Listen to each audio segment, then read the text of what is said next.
अभी तक आपने दुनिया भर में 7 महाद्वीप के बारे में सुना और पढ़ा होगा, लेकिन आज हम आपको 8वें महाद्वीप के बारे में बताने जा रहे हैं, जो धरती का सीना चीर कर सामने आ चुका है और फिलहाल चर्चा का विषय बना हुआ है।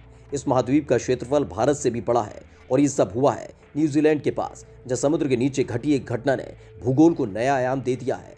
आज हम अपनी इस खास वीडियो में उसी 8वें महाद्वीप के बारे में बताने जा रहे हैं। बस आप बने रहिए वीडियो के आखिर तक। 8वें महाद्वीप ने दी दस्तक, न्यूजीलैंड के पास घटी घटना। पृथ्वी की कोख में छिपे 8वें महाद्वीप ने हमारी पृथ्वी का सीना चीर दिया है, जिसे एक और बड़ी दरार, जिसे सबडक्शन जोन कहा जाता है, उस सबडक्शन जोन को बना दिया है।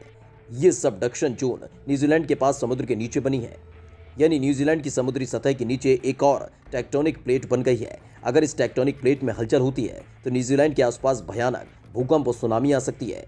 ये सबडक्शन जोन टैस्मैन सागर के नीचे बना है। ये इलाका न्यूजीलैंड से दक्षिण में स्थित है।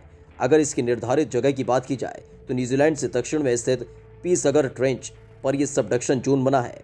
इस सबडक्शन जोन के बनने से यहाँ पर ऑस्ट्रेलियन टेक्टोनिक प्लेट खिसक कर पैसिफिक टेक्टोनिक प्लेट के नीचे चली गई है, जिसने न्यूजीलैंड के साथ साथ आसपास के इलाके में हड़कंप मचा दिया है। क्योंकि अगर यहाँ पर जरा सी भी हलचल होती है तो साल 2004 में आई सुनामी की तरह तबाही मच सकती है।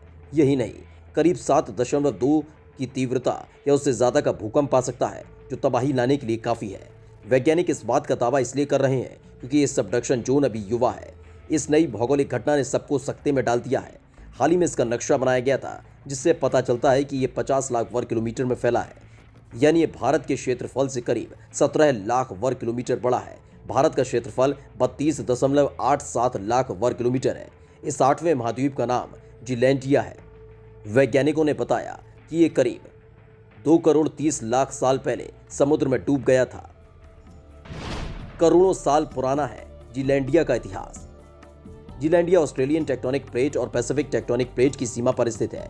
ऑस्टिन स्थित द यूनिवर्सिटी ऑफ टेक्सास के शोधकर्ता ब्रेडन शक ने कहा कि ऐसे सबडक्शन जोन के अध्ययन से हम धरती के सीने पर बन रही और दरारों के बारे में ज्यादा से ज्यादा जानकारी जमा कर पाएंगे। साथ ही हमें यह भी पता चलेगा कि ऐसे सबडक्शन जोन बनने से किस स्तर का भूकंप आ सकता है। हालांकि अभी तक ये पता नहीं चला है कि आखिर ये दरार कैसे बनी, इसकी शुरुआत कहां से हुई। वहीं शोधकर्ताओं का मानना है कि Zealandia super continental Gondwana land से 7.90 करोड़ साल पहले टूटा था। इस महाद्वीप के बारे में पहली बार 4 साल पहले पता चला था। तब से इस पर लगातार वैज्ञानिक रिसर्च कर रहे हैं। पिछले साल न्यूजीलैंड के वैज्ञानिकों ने इसका टेक्टोनिक और बैथीमेट्रिक नक्शा तैयार किया था, ताकि इससे जुड़ी भूकंपीय गतिविधियों और समुद्री जानकारियों के बारे में पता लगाया जा सके। जीएनएल साइंस के जियोलॉजिस्ट निक मोरटाइमर ने कहा कि नक्शा हमें दुनिया के बारे में बताते हैं। ये एक बड़ी वैज्ञानिक उपलब्धि है। निक ने बताया कि 8वें महाद्वीप का कॉन्सेप्ट 1995 में आया था, लेकिन इसे खोजने में 2017 तक समय लगा और फिर इसे खोए हुए 8वें महाद्वीप की मान्यता दी गई। जीलैंडिया प्रशांत महासागर के अंदर 3800 फीट की गहराई में मौजूद है। नए नक्शे से पता चला है कि जीलैंडिया में बेहद ऊंची नीची जमीन है, कहीं बेहद ऊंचे पहाड़ हैं तो कहीं बेहद गहरी घाटियां। रहस्यों से भरा पड़ा जीलैंडिया महाद्वीप। दरअसल हम रहस्य इसलिए कह रहे हैं क्योंकि जीलैंडिया का पूरा हिस्सा समुद्र के अंदर है, लेकिन लॉर्ड होवे आइसलैंड के पास बॉल्स पिरामिड नाम की चट्टान समुद्र के बाहर निकली हुई है। इसी जगह से पता चलता है कि समुद्र के नीचे एक और महाद्वीप है। ब्रेडन कहते हैं कि सबडक्शन जोन का बनना, बिगड़ना और खत्म हो जाना एक रहस्य है। जब कोई समुद्री परत किसी महाद्वीप की परत के नीचे जाती है या ऊपर आती है, तब सतह पर ऊंची नीची पहाड़ियां जैसी आकृति बनती है, सतह टूटती है, खराब होती है। इससे भूकंप और सुनामी आने का खतरा बना रहता है।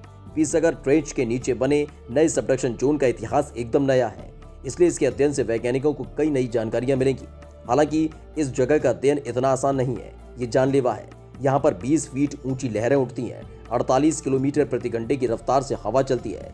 ऐसा सामान्य दिनों में होता है। अगर आप टैस्मैन सागर के नीचे पता करेंगे तो वहाँ लहरों की गति और तेज होती है। ब्रेडन शक ने कहा कि हम लोग साल 2018 में रिसर्च वेसल मार्केस लैंगसेट में सवार होकर इस इलाके का अध्ययन करने गए थे, जो कि बेहद खतरनाक था। दिन का 1/4 हिस्सा तो किसी द्वीप पर पत्थरों के पीछे छिपकर बिताने में चला गया था, क्योंकि हवा और लहरें इतनी तेज थी कि वो आपके शरीर को कहीं से उठाकर कहीं फेंक सकती थी। जब ये थोड़ी शांत होती थी तब हम वापस अध्ययन करने बीच समुद्र में जाते थे। सीस्मोमीटर से खोलेंगे जीलैंडिया के पन्ने। शोधकर्ताओं ने बताया कि हमारा वेसल समुद्र में हर समय द्वीपों के किनारे किनारे चलता था। लहरें और हवा इतनी तेज होती थी कि वेसल हमेशा एक तरफ 20 डिग्री झुका रहता था। खराब मौसम के बावजूद हमने समुद्र के अंदर सीस्मोमीटर लगाए ताकि समुद्र की सतह पर होने वाली भूकंपीय गतिविधियों की जांच कर सके। इस यंत्र से साउंड वेव छोड़ी जाती है जो समुद्र के अंदर मौजूद अलग अलग तरह की भौगोलिक आकृतियों के आधार पर 3D नक्शा तैयार करती है। 22 अप्रैल 2021 को ब्रेडन शक और उनकी टीम का यह अध्ययन जर्नल टेक्टोनिक्स में प्रकाशित हुआ। ब्रेडन कहते हैं कि सबडक्शन जोन प्लेट के बनने की शुरुआत 45 मिलियन यानी करीब 4.5 करोड़ साल पहले हुआ है। यह ऑस्ट्रेलियन और पैसिफिक प्लेट के बीच में बनी है। इस दरार के बनने से दो प्लेटें थोड़ी दूर हो गईं, जिससे धरती के केंद्र में मौजूद गर्म लावा ऊपर आने लगा। उसकी वजह से नए पत्थर बन गए। धीरे धीरे इन पत्थरों के जुड़ने से पूरी की पूरी नई प्लेट बन गई। ऐसी भूगर्भीय हरकतें सिर्फ न्यूजीलैंड के पास 8वें महाद्वीप जीलैंडिया के नीचे नहीं हुई। ब्रेडन ने बताया कि इससे थोड़ा ज्यादा उम्र की नई प्लेट अलास्का के दक्षिण में और वैंकूवर के उत्तर में बनी है। इसे क्वीन शार्लोट फॉल्ट कहा जाता है। साइंटिस्ट मानते हैं कि फॉल्ट आगे चलकर एक नया सबडक्शन जोन बना सकता है। ऑस्ट्रेलियन नेशनल यूनिवर्सिटी के जियोफिजिसिस्ट कैरोलिन याकिन ने बताया कि पीसगर ट्रेंच के पास ही एक समुद्र के अंदर ऊंचाई वाला स्थान है। इसे मैक्वायर रिज कहते हैं। ये समुद्र के अंदर करीब 1000 किलोमीटर नीचे है, लेकिन इसकी चौड़ाई 25 किलोमीटर और ऊंचाई करीब 6 किलोमीटर है। ये रिज भी भविष्य में खतरनाक साबित हो सकता है।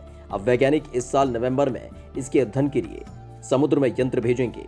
यही नहीं, पिछली बार जब मैक्वायर रिज के अध्ययन के लिए साइंटिस्ट गए थे तब उन्हें 109 किलोमीटर प्रति घंटे की गति से चल रही हवा का सामना करना पड़ा था। ऐसे बुरे माहौल में वैज्ञानिकों ने रिसर्च के समय का 38% हिस्सा खुद को सुरक्षित रखने और बचने में चला गया। नवंबर 2021 में उम्मीद है कि ज्यादा बेहतर रिसर्च किया जा सकेगा अगर मौसम ने साथ दिया तो।